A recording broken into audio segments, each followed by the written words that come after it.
السلام علیکم ورحمۃ اللہ وبرکاتہ۔ نحمده ونصلي على رسوله الكريم، أما بعد فأعوذ بالله من الشيطان الرجيم، بسم الله الرحمن الرحيم۔ والسابقون الأولون من المهاجرين والأنصار والذين اتبعوهم بإحسان رضي الله عنهم ورضوا عنه، وقال النبي صلى الله عليه وسلم: فادعوا المسلمين بأسمائهم بما سماهم الله عز وجل، المسلمين المؤمنين عباد الله عز وجل، يا مبغضا أهل الحديث وشاتما أبشر بأخذ ولاية الشيطان۔ محترم سادہ کرام اور میرے ہم مکتب ساتھیوں، آج مجھے جس موضوع پر آپ سے ہم کلام ہونے کا موقع ملا ہے وہ ہے اہل الحدیث ایک صفاتی نام ہے۔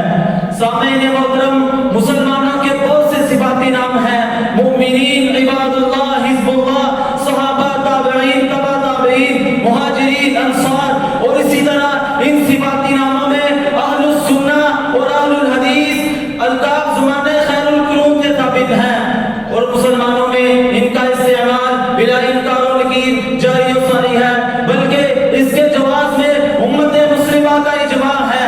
اہل الحدیث اور اہل السنہ دو مترادف صفاتی نام ہیں جن سے صحیح اور عقیدہ مسلمان یعنی طائفہ منصورہ اور فرقہ ناجیہ کی پہچان ہوتی ہے۔ اہل السنہ اور اہل الحدیث پیارے القاب اور اچھے نام صفاتی نام سے دو قسم کے گروہ مراد ہیں۔ پہلا گروہ محدثین رحمہ اللہ تعالی کا، اور دوسرا گروہ ان کی عوام جو حدیث پر عمل کرنے والی ہے۔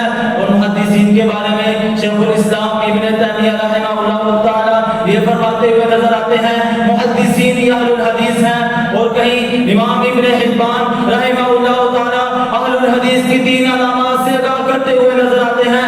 پہلی علامت وہ حدیث پر عمل کرتے ہیں، دوسری علامت وہ حدیث کا دفاع کرتے ہیں، اور تیسری علامت وہ سنت کے مخالفین کا تراکمہ کرتے ہیں۔ حضرات گرامی قدر، جب میں نے امیر المؤمنین فی الحدیث جبر الحفظ امام بخاری رحمہ اللہ تعالی سے دریافت کیا تو جواباً یہ فرمان صادر ہوتے ہیں کہ طائفہ منصورہ ہی اہل الحدیث ہیں، اور کہیں مجھے اپنے اسلاف میں امام فی اصول الفقہ صاحب الرسالہ امام شافعی رحمہ اللہ تعالی سے ابو نعیم الاصفہانی رحمہ اللہ کو اہل الحدیث کی صف کے اندر اس فرمان کے ساتھ شامل ہوتے ہوئے نظر آتے ہیں: ذهب الشافعی مذهب اہل الحدیث، اور کہیں امام شافعی رحمہ اللہ تعالی اذا رأیت رجلا من اصحاب الحدیث فکأنی رأیت رسول اللہ حیا، اور کہیں امام احمد بن سنان الواسطی رحمہ اللہ تعالی یہ فرماتے ہوئے نظر آتے ہیں: لیس فی الدنیا مبتدع الا وهو یبغض اہل الحدیث۔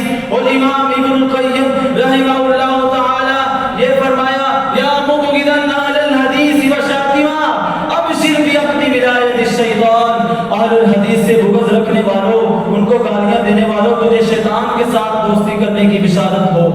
اور عبد القادر بغدادی رحمہ اللہ تعالی شام وغیرہ کی سرحدوں پر رہنے والوں کے بارے میں فرماتے ہیں: کلهم علی مذہب اہل الحدیث من اہل السنہ، وہ سب اہل السنہ اور اہل الحدیث کے مذہب پر ہیں۔ اور اہل الحدیث سے مراد محدثین اور ان کی عوام ہیں۔ عرض یہ ہے کہ اہل الحدیث کوئی نسلی فرقہ نہیں ہے، بلکہ اہل الحدیث کوئی نسلی فرقہ نہیں ہے، بلکہ یہ ایک نظریاتی جماعت ہے۔ اہل الحدیث ہر وہ شخص اہل الحدیث ہے جو قرآن و سنت اور اجماع پر سلف صالحین کے طریقے پر عمل کرے اور اسی پر اپنا عقیدہ رکھے۔